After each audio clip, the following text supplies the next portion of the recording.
재성이한테 물어보니 처가로 들어갔다며. 사돈은 아들도 있으시면서 사위까지 빼앗고 싶으셨다니.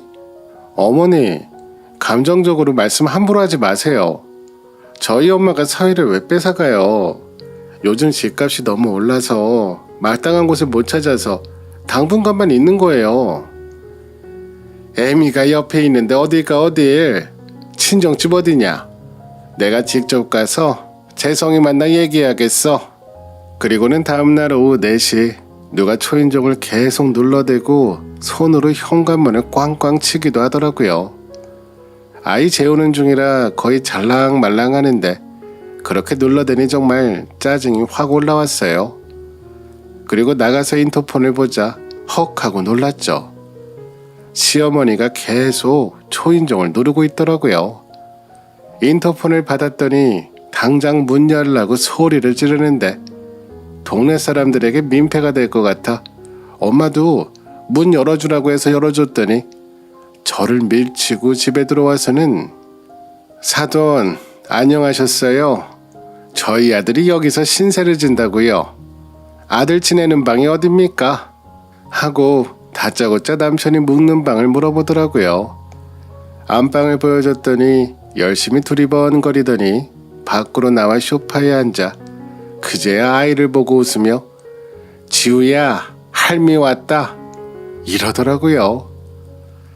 여기 어떻게 하시고 오셨어요? 하니까 어떻게 알긴 재성이한테 알려달라고 해서 알려줬지. 지가 말 안 하고 뺏겨? 안 봐도 알겠더라고요. 분명 난리를 치며 하도 졸라대서 남편이 알려줬겠죠. 아이고 버스 타고 전철 타고 뭐가 이리도 뭐냐. 1시간 반은 걸렸나봐. 힘들어 죽겠는데 재성이 올 때까지 좀 있자. 그러더니 소파 한쪽에 앉아 TV를 켜서 보시면서 저한테 물 좀 갖다 달라고 하더라고요. 남편에게 바로 전화했지만 회사에서 중요한 일이 있기에 바로 올 수가 없다네요. 할 수 없이 남편 올 때까지 기다렸고 저녁이 되어 엄마가 사돈 그냥 보내드리기 그렇다면서 저녁한 김에 같이 먹자고 엄마가 저녁상까지 다 차려주셨어요. 남편이 오자마자 민망한지 저희 엄마한테 죄송합니다 하고 어머니를 데리고 나가려고 하는데 어머님이 뿌리치며 너 다시 원래 살던 집 쪽으로 이사 안 올 거야?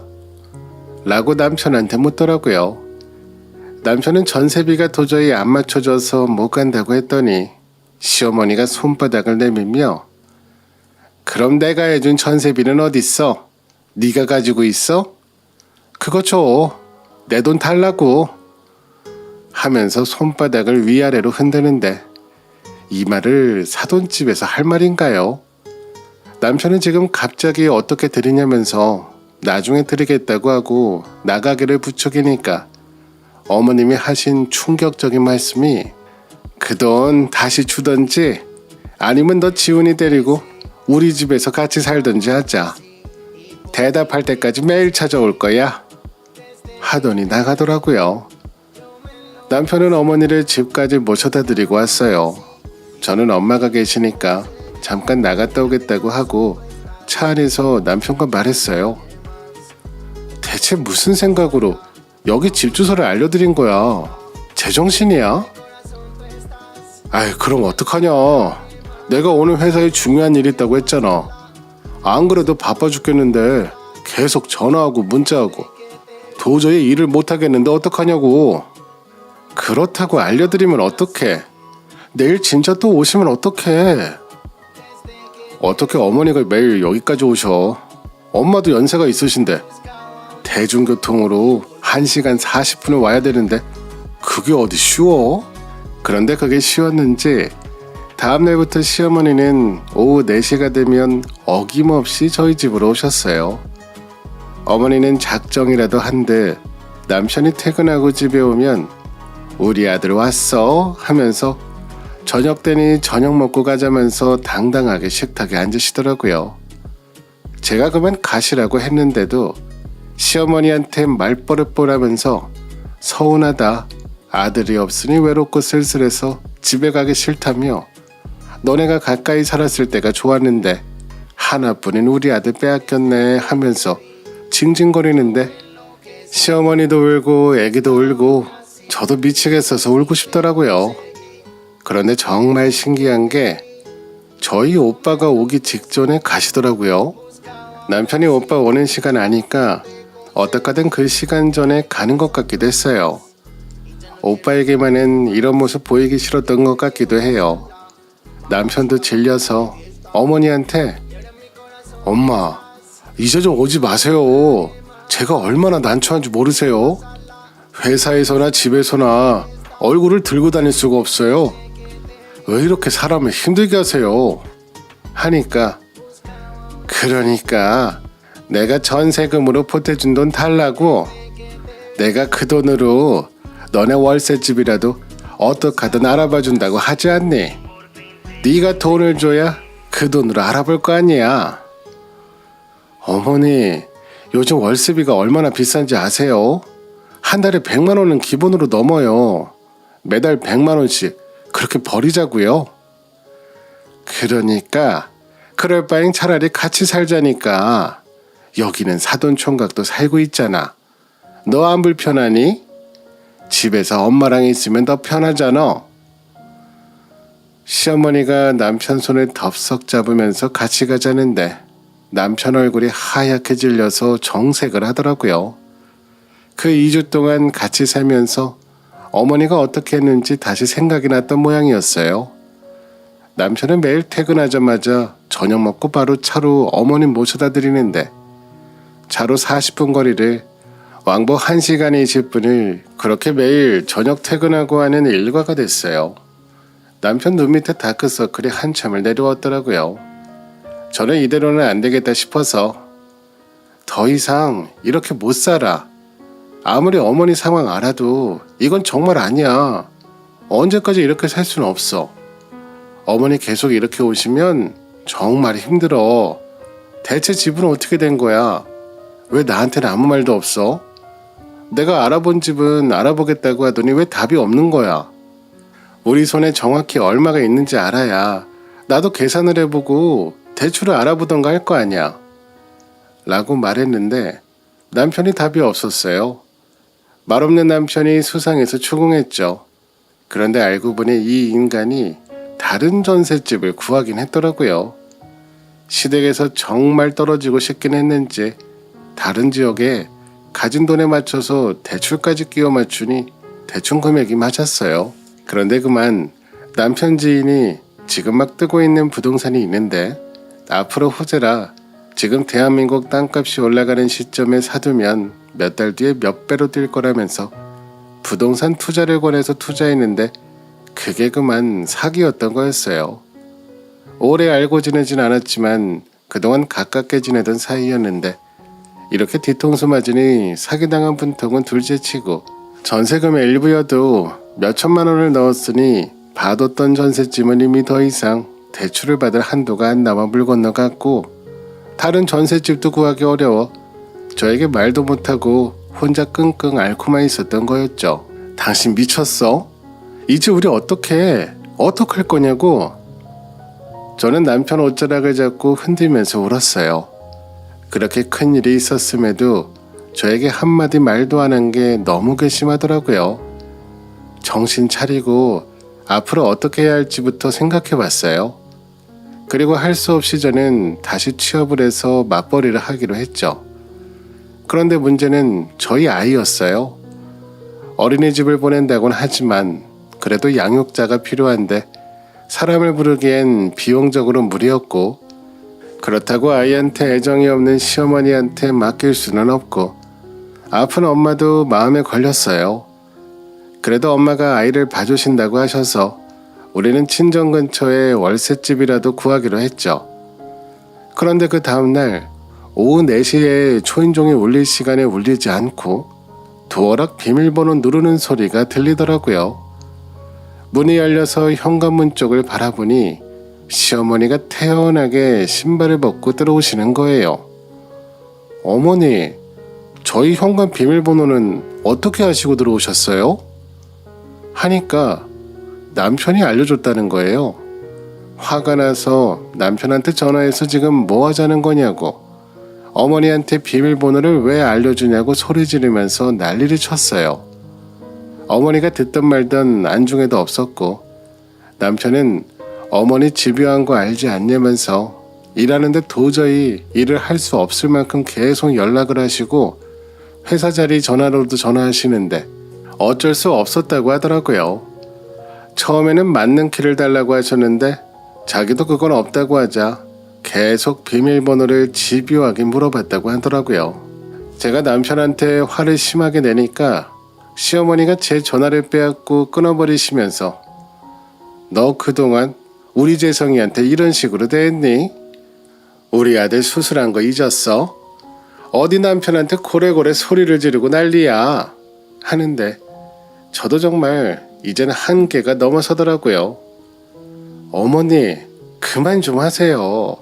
그렇게 아들 꼭 붙들고 살고 싶으면 데려가세요. 저 좀 이제 그만 내버려 두시고요. 내가 언제 너한테 뭐라고 했다 그래. 나는 여기 오는 게 내 아들 만나러 오는 거야. 너 만나러 오는 게 아니고. 저희 엄마 집에 매일 이렇게 오시고 편히 쉬다가 저녁까지 해결하고 가시잖아요. 이건 민폐 아닌가요? 남편과 저는 이 집에 잠시 있을 사람이고요. 이 집 주인은 저희 오빠와 엄마예요. 나가주세요. 이게 싸가지 없이 못 빼어먹은 것 같으니라고 시애미를 내쫓아 하는데 어처구니가 없더라고요. 저는 어머니 팔을 잡고 끌고 나갔어요. 한 손으로는 어머니 가방을 들고요. 그리고 어머니를 맨발로 내쫓고 신발을 던지고 가방 던지고 문 닫아버렸어요. 밖에서 고래고래 소리를 지르고 발로 현관문 차고 난리가 났어요. 옆집에서도 무슨 일인지 내다보는 것 같더라고요. 남편은 그날 늦게 집에 들어왔어요. 알고 보니 시어머니 난리로 시댁에 갔다 오더라고요. 오자마자 저희 엄마한테 무릎 꿇고 대신 사과드린다고 사죄를 하더라고요. 엄마는 어머니도 많이 힘드셔서 그럴 거야. 나도 애들 아빠 잃고 힘들었는데 사도는 지금 마음이 얼마나 힘드시겠어. 이제 남은 가족이라고는 이서방뿐인데 자네가 잘 대해드리게 하면서 어깨를 토닥거리셨어요. 남편이 어머니께 경고처럼 다신 처갓집에 오시면 정말 안 보고 살겠다고 으름장을 놨다고 하더라고요. 안 오실 거라고 하는데 과연 그럴까 싶더군요. 그런데 그 다음날 남편과의 예상과는 다르게 또 어김없이 오후 4시가 되니 도어랑 열리는 소리가 들리더니 번호 누르는 소리가 들리더라고요. 오빠가 도어락 비번을 바꿔놨으니 당연히 안 열리죠. 남편한테도 안 알려줬고 들어올 때 초인종 누르고 들어오라고 했어요. 자꾸 비밀번호가 안 되자 이거 왜 이래 하면서 문을 흔들고 발로 차기까지 하면서 열라고 소리를 지르는데 잠깐 잠잠해서 인터폰을 봤더니 어머님이 글쎄 열쇠공을 부르시는 겁니다. 거기서 저는 학을 뗐습니다. 아, 정상이 아니구나. 이거 내가 감당할 상황이 아니구나 싶은 겁니다. 네가 이 시애미를 내쫓고 문도 안 열어주니까 내가 문까지 따고 들어가잖아 하고 아파트 복도라인 1층부터 20층까지 다 울릴 만큼 쩌렁쩌렁하게 소리를 지르시더군요. 뒤에 있던 사람들이 손으로 입을 막으면서 속닥거리기 시작했어요.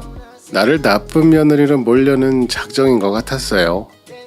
정말 진저리가 나서 이제 그만 좀 하시라고 저도 소리를 질렀죠. 그랬더니 시어머니가 이성을 잃었는지 제 뺨을 후려쳤어요. 어찌나 세게 쳤는지 고개가 옆으로 돌아가면서 휘청거리며 문 옆에 머리를 부딪혔는데 잠깐 세상이 흔들려 보일 정도로 어질어질했어요. 거기서 저도 이성을 잃었죠. 어따 대고 시애미 보는 눈깔이 그 모양이냐? 아주 못돼 먹은 것 같으니라고. 현관문이든 며느리든 뭐든 바꿔버리면 그만이야. 그 소리를 듣자마자 저도 똑같이 뺨을 후려쳤어요. 그러자 노발대발하던 어머님이 순간 굳어버리시는 겁니다. 그 순간엔 정말 주변에 아무것도 보이지 않더라고요. 그때 마침 남편이 엘리베이터에서 내리며 쓰러진 시어머니를 발견하고는 마치 다른 사람이 된 것처럼 남편이 저에게 고래고래 소리를 지르는데 그때 모든 게 다 분명해졌습니다. 시모만 문제 있는 것이 아니라 남편도 문제였던 거죠. 내 앞에서는 자기도 엄마 버겁다 힘들다 툴툴거리는데 그래도 아들은 아들이고 엄마는 엄마더라고요. 저만 거기서 나쁜 며느리였으니까요. 남편은 서둘러 시어머니를 부축하고 밖으로 나갔습니다. 어머님은 남편 품에 안기자 기다렸다는 듯 마치 한여름날 매미처럼 쩌렁쩌렁 울기 시작했고요. 남편은 한참 뒤 연락 오더니 저보고 시댁에서 자고 간다고 기다리지 말라고 하길래 앞으로 거기서 쭉 지내면 되니까 나중에 와서 당신 짐이나 챙겨가라고 이야기했어요. 그리고 이혼하자고 그때 처음 꺼냈습니다. 남편은 한동안 아무 대답이 없더니 저보고 그러대요. 나도 정말 힘들어.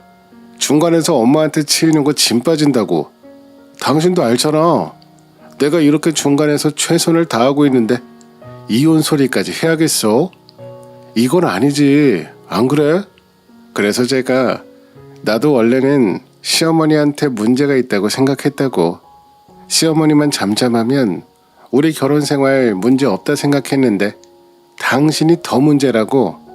저런 응석을 다 받아주니 어머님이 더 그러는 거 아니겠냐? 정신적으로 문제가 심각하신 것 같은데 친정가족들에게 피해 끼치기도 싫고 연 끊고 지낼 거 아니면 나랑도 끊자고. 그게 서로를 위해 좋을 것 같다고 합의 이혼하자고 했습니다. 그러자 남편이 끝까지 반대하더라고요. 근데 소름인 게 뭔지 아세요? 제가 이혼 얘기를 꺼내니까 시어머님이 찾아오시지도 않고 전화 한 번, 문자 한 번이 없으셨습니다. 사과를 하든 성질을 부리든 하루에 수십 번은 좋게 하실 분인데 제 이혼 소리가 내심 반가우셨던 것 같았죠. 그것까지 생각하니 등줄기에 소름이 쫙 돋는데 빨리 끊어버리자는 생각밖에 없었어요. 남편 딴에는 중간에서 역할을 다 하려고 노력했겠죠. 방패막의 노릇도 하려고 했고요. 근데 시어머니가 저렇게 비상식을 뛰어넘는 사람이다 보니 이혼 말고는 방법이 없어 보였습니다. 저 상황을 어찌 이해하면서 살겠나요? 제 인생도 생각해야죠. 결국 저희는 이혼 소송에 들어갔고 시모와 남편에게 위자료를 받았고 재산 나눠받으며 정리했습니다. 저랑 갈라서고 남편이 투자했던 곳 빚 갚느라 시댁집은 팔았다 들었고요. 어머님은 지방에 계신 시아버님과 다시 합치자고 이야기를 해봤는데 그마저도 안 돼서 남편 회사 근처 오피스텔에서 둘이 지낸다 들었습니다.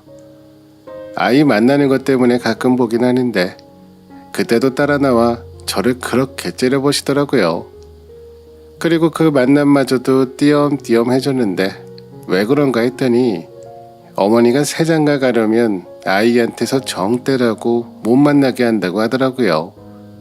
아이 때문에 가끔 보게 될 때마다 얼굴이 되게 안 되어 보였어요.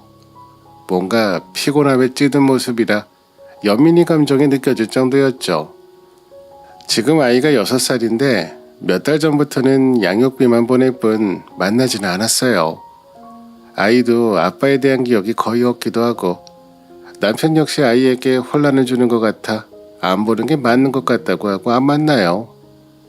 저는 친정에서 엄마와 오빠 그리고 우리 아가와 넷이 살고 있는데 얼마 전에 경기도에 있는 단독주택으로 이사 갔어요.